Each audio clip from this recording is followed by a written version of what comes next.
Eskuartean dugu Euskaltzaindiko Jagonsaileko 22. liburua.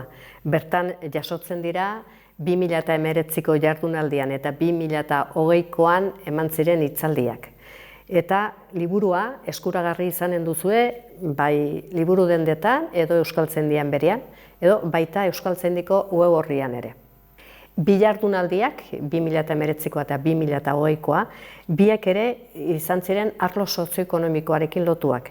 Lehenbizikoa arlo sozioekonomikoa euskararen biziberritzean deitu genuen, eta bigarren jardunaldia entitate pribatuak nola eman zerbitzua euskaraz herritar eleaniztunei. Lehenbiziko atalean ikusten dugu arlo sozioekonomikoak euskararen biziberritzean duen prozesua zari da, eta baita ere aurrera begira arlo horretan dituen erronkak ere biltzen ditu. Eta parte hartu zuten bai administrazioetako adituak, bai bestelako aditu batzuk, eta esperientziak ere bildu ziren. Enpresa zein enpresetan ari diren benetan euskaraz lanean, bai horrela errespetatuz langileen euskaraz lan egiteko eskubide hori, eta baita ere kontsumitzaileen eskubideak.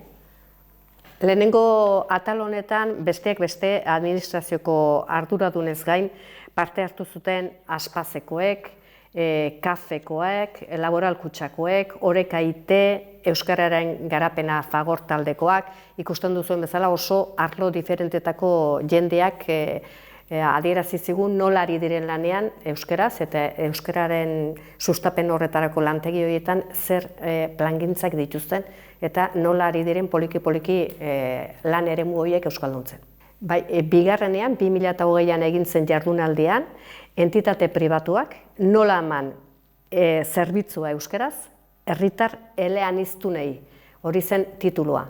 Eta bertan, batez ere kontsumitzaileak hartzen dira kontuan. Horregatik, 2008ko EAEko dekretua kontsumitzaileen eta erabiltzaileen hizkuntza eskubidei buruzkoa hartu zen kontuan.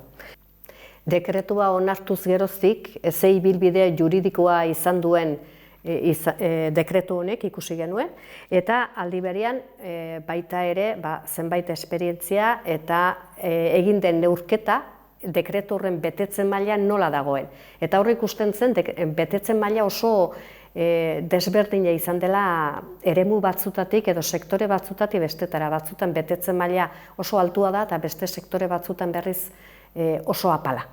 Horra aipatu ziren esperientziaren artean, besteak beste ditugu Kutxabankena, zertan ari den, Goiener, beraz ikusten dugu beste sektore batera egiten dugula salto, saltoki handiak ere izan genituen izpide, El Corte Inglés tartean, eta Euskaltel. Orduan ikusten ditugu lau sektore diferentetakoek parte hartu zutela eta oso esperientzia diferenteak dituzte eta betetzen maila ere ez dago maila berean guztietan.